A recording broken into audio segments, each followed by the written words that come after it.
concluir la legislatura número 63 del Congreso de Jalisco, donde las y los legisladores tendrían que haber normalizado las normas, leyes y procedimientos en el estado de Jalisco y lograr la despenalización del aborto conforme a lo ya aprobado y dictaminado por la Suprema Corte de Justicia de la Nación. ¿Y qué creen? Pues eso no pasó.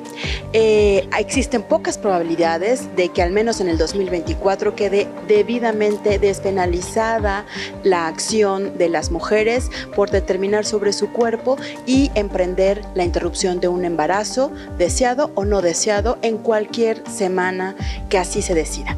Sin embargo, Jalisco está abortando, y de esto va este episodio de Para Tomarlo en Cuenta, de cómo a pesar de las legisladoras y los legisladores que en el recinto máximo de la Casa de Jalisco para aprobar las normas y las leyes que nos devuelven garantía en los derechos humanos que tenemos, a pesar de que no lo hicieron, están abortando. Y en este episodio de Para Tomarlo en Cuenta vamos a revisar no solo cómo se está abortando, sino este real concepto del aborto, de lo que es el aborto, que no se constriñe a solo un hecho clínico y médico, sino a una autonomía de las mujeres y de las personas gestantes que deciden, sí, frenar una gestación. Quédate, este episodio de Para Tomarlo en Cuenta naturalmente tiene que ver contigo. Desde la colectiva Hadas lo miramos como que abortar es tomar una decisión sobre el propio cuerpo, sobre la propia vida, a partir de lo que se quiere, lo que se puede y los determinantes sociales que tiene cada mujer. Cuando se daba intentábamos dar la primera interrupción legal del embarazo. Qué miedo. Porque si bien es cierto que el código lo establece, yo le di acompañamiento a la víctima. Llegó a un hospital hace muchos años de eso, muchos como 8, 9, con el acompañamiento de psicología y todo lo que implica esta parte, con un oficio donde firmaba el Ministerio Público, con el visto bueno del coordinador, con el visto bueno del director de área, con el visto bueno de director general, con el visto bueno de, en su momento, el fiscal central. Y el director del hospital dice, no voy a meter en bronca. El mandato de género creado por la masculinidad y las instituciones que fortalecen todas esas imposiciones, iglesia, gobiernos, escuelas, familias, médicos, todavía guarda en Jalisco un lugar de prohibición a las niñas, jóvenes, mujeres adultas sobre qué deciden sobre sus vidas y si lo quieren, abortar. Antes de hablar del fuego amigo, las legisladoras en el Congreso de Jalisco, vamos al aspecto más básico que simplifica el aborto, contrario a lo que nos quieren imponer. Cada aborto y cada mujer son un mundo diferente y cada una puede tener distintos determinantes sociales, es decir, es distinto o puede ser distinto una mujer que aborta en Ciudad de México que una mujer que aborta en Jalisco o en el norte del país o incluso en Centroamérica, por ejemplo. Entonces, en lo que con lo que nosotras trabajamos es con esos determinantes sociales, cómo afectan el acceso de las mujeres al aborto y también cómo afectan su toma de decisión o desde qué lugar lo están tomando. Muchas veces lo que está presente es el estigma hacia el aborto, que es esta mirada del aborto como un problema o como algo que está mal. Y lo que nosotras buscamos con nuestro trabajo es desestigmatizar el aborto como problema y colocarlo como una opción para las mujeres, para el ejercicio de su autonomía. Entonces, pueden ser varias cosas las que determinen cómo se vive un proceso de aborto.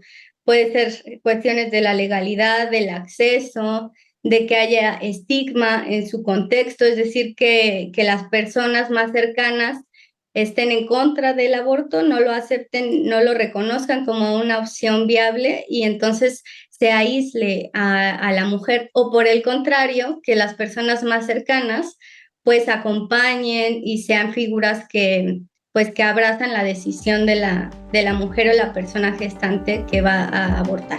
Hay que partir de que en Jalisco se aborta sí o sí, aunque todo el sistema de salud pública se oponga. Y como ya pasa en otras entidades de México, hay aborteras que acompañan en el proceso de determinación individual de una niña, mujer, adulta o persona en capacidad de gestar. Principalmente escuchando cuáles son los temores, cuáles son los malestares, pero también qué es lo que están priorizando para ellas en sus vidas. Es decir, escuchar esa voz que dice, no quiero esto, que sería el embarazo, porque quiero esto otro para mí en mi vida. Es decir, no quiero tener un embarazo, por poner un ejemplo, a la mitad de mi carrera, porque quiero continuar formándome profesionalmente, o porque quiero hacerlo después. Entonces, el escuchar desde un punto de vista que no juzga, que reconoce, que acepta como la experiencia de la mujer, yo creo que es lo más importante para abrazar la decisión de las mujeres, pero también brindar una información adecuada, también puede ser acompañar en el proceso del aborto, también puede ser brindar insumos para el proceso, por ejemplo, estar presente y te doy un té o te doy una compresa caliente, todo eso sería el acompañar y apapachar. En el mejor de los escenarios, hoy se interrumpen embarazos bajo acompañamientos que permiten sentir menos el peso social que inventan leyendas de trauma. Pero para hablar de aborto debemos voltear a ver las conductas de las autoridades gubernamentales que violan los derechos humanos y por lo que cada mes de septiembre en todo el mundo se sigue saliendo a las calles a reclamar despenalización ya. Pero eso viene en el siguiente bloque.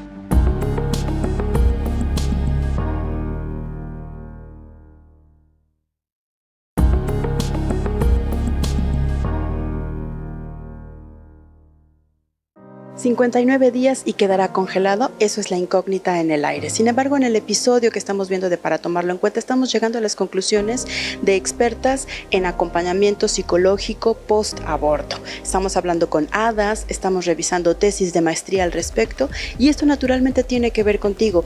Quédate, conversemos en las redes sociales, divulga este episodio, pero sobre todo hay que informarnos de que los derechos humanos de las mujeres, aún en Jalisco, se ponen en riesgo por las no determinaciones que se toman en el Congreso del Estado.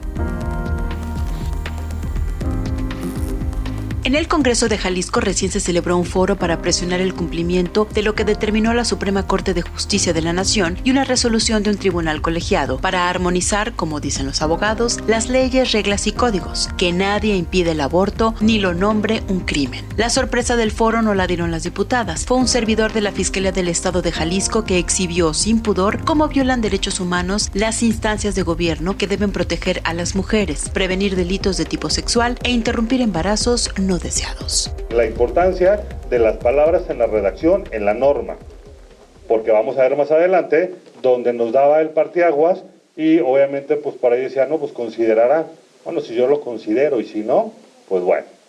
Entonces, el principio de interés superior de la niñez garantizando de manera plena sus derechos. Los niños y las niñas tienen derecho a la satisfacción de las necesidades de alimentación, salud, educación, sano esparcimiento para su desarrollo integral. Este principio deberá guiar el diseño, ejecución, seguimiento y evaluación de las políticas públicas dirigidas a la niñez. Políticas públicas dirigidas a la niñez. Bien padre las políticas públicas.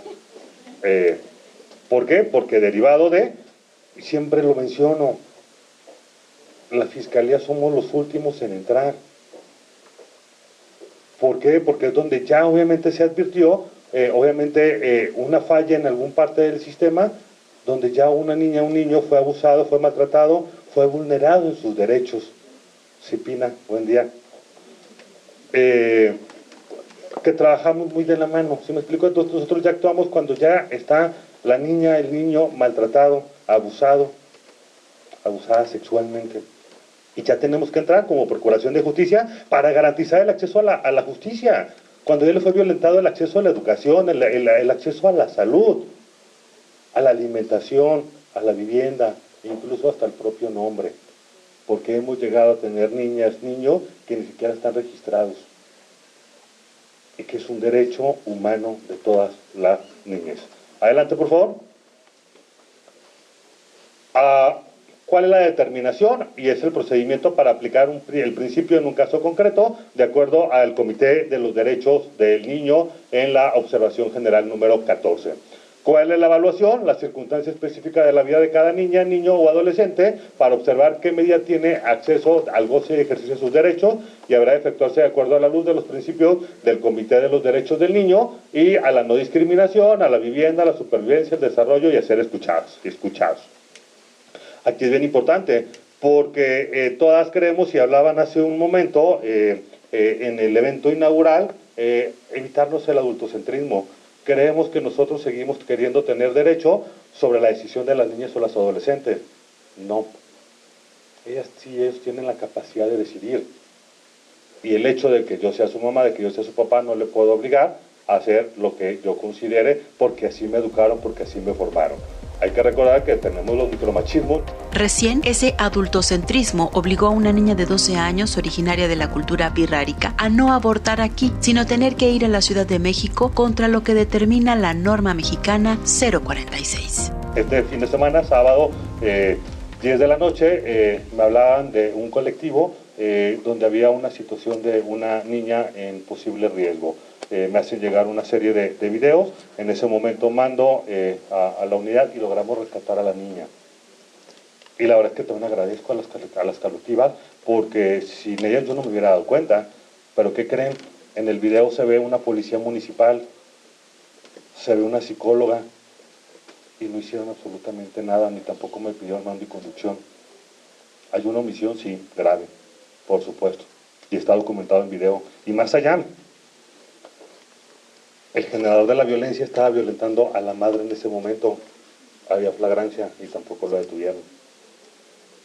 Entonces el trabajo de la organización de la sociedad civil es muy importante, porque a mí como autoridad pues, me tiene que pedir mando, me tiene que hacer informar la nota criminal, y nos desocupamos de ese servicio a 2, 3 de la mañana, y afortunadamente la niña estaba, o está bien, ¿no? Ya asegurada. Pero si en el momento se hubiese actuado con responsabilidad por parte de las y los servidores públicos que estuviesen, no hubiese pasado más, y aparte hubiéramos tenido una persona detenida. Abordó el tema del abuso sexual infantil y el consentimiento viciado entre adolescentes de 16 años, por ejemplo. Recordó que quienes ponen resistencia al aborto son los prestadores de servicios de salud. Resulta que llega la adolescente embarazada por alguien mayor de edad o por alguien de su misma edad, ¿no? Y está la familia, y está la mamá, y está la suegra, y le resulta que una semana antes le hicieron el baby shower, y toda la familia es una familia feliz. Y los papás de ambos están de acuerdo. ¿Pero qué creen? Es abuso sexual infantil. Y si me voy a analizar el contexto, por ahí cuando la doctora Patti mencionaba, tengo la unidad de análisis y contexto. Me voy a analizar el contexto de familia, posiblemente se pueda dar una omisión hacia los padres, perdón. Entonces, de ahí tendría que advertir, obviamente hago una retención del bebé, sí, claro, por supuesto, hasta que yo no determine los factores de riesgo que posiblemente pueda estar esa adolescente y tenga que advertir. Y de repente los hospitales me hablan y me dicen, oye, ya tengo una semana con el bebé, fiscalía, ven por él. Discúlpenme, ya queda fuera de mi competencia, porque yo en ese mismo momento lo pongo a disposición de la Procuraduría de Protección de Niñas y Adolescentes o en la delegación según corresponda. Entonces está a cargo, pero insisto, pues si estamos en un día de puente o en un fin de semana, pues la verdad es que muy difícilmente me reciben una notificación que está puesta a su disposición. Entonces, tenemos que hacer la investigación de campo, entorno social, modo vivendi, colaterales, precisamente para advertir si efectivamente hay una situación de riesgo. Pero mientras tanto, tengo que asegurar precisamente para que una comisión de un delito no siga consumándose, no siga otra vez de nueva cuenta el ejercicio de la no repetición. los opositores a la libertad de las mujeres de hace 8 años siguen ganando y decidiendo sobre nosotras en el 2024. El 25 de abril, el segundo tribunal colegiado en materia penal del Tercer Circuito otorgó un amparo que declaró inconstitucionales los artículos 228 y 229 del Código Penal de Jalisco, por lo que ya no hay revés. Las y los legisladores deben derogar lo que determina de 4 meses a 6 años de prisión por abortar y practicarlo, pero se niegan. Sin embargo, la práctica milenaria nada la frena.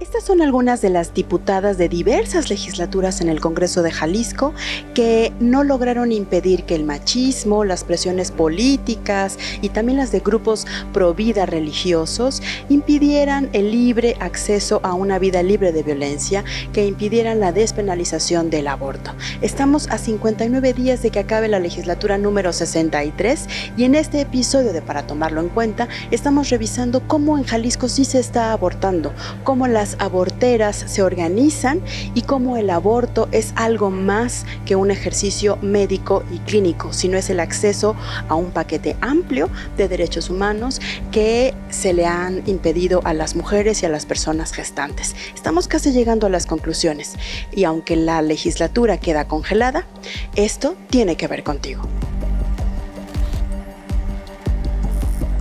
En la colectiva HADAS, el acompañamiento post-aborto se identifica como una práctica milenaria. Reconocemos históricamente el proceso que hemos tenido las mujeres de encuerparnos, de hacer red, de ser solidarias con las otras, de estar para escucharnos, para acompañarnos, y reconocemos cómo, pues, históricamente el movimiento feminista ha sido un movimiento que visibiliza las redes de mujeres y el poder de las redes de mujeres, es decir, pues sí, este poder de acompañarnos en situaciones de adversidad, situaciones de violencia, situaciones de precariedad y muchas cosas, ¿no? Creo que el acompañar los procesos de aborto no solo es que sí, acompañar a mi amiga o acompañar a la mujer que me está pidiendo que la acompañe, sino también pues reconocer que es un acto político de construcción de las mujeres. Y eso desde HADAS, ¿cómo le quitan lo complicado o cómo descomplejizan el acompañamiento a distancia? Pues porque ustedes actualmente se encuentran en la Ciudad de México, pero me imagino que llevan procesos en cualquier latitud. Sí, nosotros acompañamos de manera virtual, hacemos sesiones de acompañamiento individual y también tenemos círculos de reflexión para compartir con otras mujeres que también han tenido un proceso de aborto. Quienes tienen un rol fundamental en ello son las familias. Y en un mundo ideal puede que sea así. Y también como desde esta idea de, pues que la familia es lo más importante que tenemos, ¿no? Creo que en realidad se presenta la familia, claro que se presenta como una figura presente ausente, porque por supuesto no está en el acompañamiento, pero bueno, pues desde mi experiencia puedo decir que son pocas las que están acompañando desde un lugar positivo que abone al bienestar de la mujer o de la persona gestante que toma la decisión. En el posaborto lo que hemos visto es que en realidad hay un rechazo por la toma de decisión en realidad es que ellas no lo comparten también, porque el estigma hacia el aborto puede ser tan fuerte que ya dan por hecho que va a haber un rechazo, que va a ser más difícil la toma de decisión si lo comparten con sus familias, ¿no? Entonces, más bien está presente o puede llegar a estar presente lo que sería la familia afectiva, es decir, pues las amistades, las personas en las que confían. Y claro que la familia puede ser parte de la familia afectiva. Muchas veces también se han presentado casos de madres que acompañan a sus hijas a abortar porque ellas no tuvieron la oportunidad de abortar y entonces pueden acompañar a sus hijas desde un lugar pues amoroso, solidario que que reconoce la experiencia desde un lugar de mujer, de reconocer la propia experiencia. Hay un mito sobre el daño o afectación psicológica para quien toma la decisión de abortar. Cada caso es distinto, pero para mí es pensar que el acompañamiento posaborto hace visible también cómo estaban antes de reconocer el embarazo, antes de atravesar por el proceso embarazo-aborto, que nosotros lo vemos como un proceso, es decir, desde que se enteran del embarazo hasta que confirman la interrupción y qué cosas pasan en el medio, quiénes están, quiénes no están, cuál es el acceso a la información, a los servicios de salud, cuáles son los estigmas que están, los malestares, pero también algo que hemos visto y que también la información científica nos dice es que los determinantes que determinan pues que el aborto va a ser un proceso difícil o que se va a ver como un problema es la salud mental previa o las cuestiones previas al embarazo-aborto. Es decir, si yo veo el aborto como un problema y me veo en la situación de un embarazo no planeado, entonces va a ser más difícil que yo pueda acceder a un aborto desde un lugar de bienestar y de autonomía, ¿no? Hay muchas cuestiones que pueden generar malestares en el proceso embarazo-aborto, que creo que ya los hemos venido hablando desde el movimiento por el derecho a decidir, que es importante que haya acceso, que es importante que haya información, que es importante trabajar con la criminalización social, por ejemplo. Mientras más haya de estos factores, más malestar va a haber en la experiencia embarazo-aborto. Ahora, ¿cuáles pueden ser factores de protección para que una mujer pueda atravesar por el proceso embarazo-aborto desde un lugar de bienestar? Pues conocer, tener información sobre qué es el aborto, cómo funciona, tener acceso a los servicios de salud. El tema de la legalidad también puede llegar a ser importante. ¿Por qué? Pues para dar paz, porque no ha sido un impedimento para que las mujeres ejerzan este derecho. Pasa que el sector salud es el primer enemigo de las mujeres por mantenerse desinformado sobre los derechos humanos. Sí, nos han tocado casos así y principalmente los casos que buscan realizar el proceso de aborto en el sector salud. Porque, bueno, pues ley no es igual a práctica. O sea, la ley es un paso, pero hay que capacitar al personal de salud. Y siempre puede haber una figura que genere estigma, que señale, que rechace, que impida el acceso al aborto.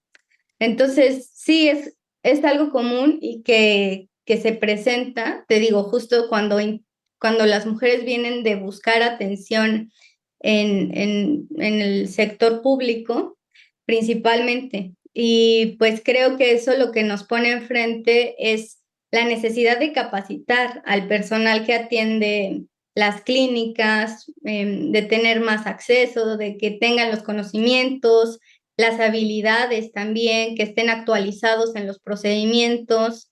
Entonces sí, es algo que puede pasar y también desde este lugar de, pues como yo no estoy de acuerdo porque veo el aborto desde el estigma de que es un problema, entonces pues no te voy a ayudar a que accedas a este derecho. El 26 de septiembre de nuevo habrá marchas exigiendo la despenalización del aborto. Puedes sumarte o no, pero sí tocaría facilitarle la vida a quien inicia un proceso de interrupción porque al final del día, en Jalisco se aborta y los prejuicios de los espectadores son un mal chiste que constituye una violación a los derechos humanos. En Para Tomarlo en Cuenta te proponemos no ser cómplice.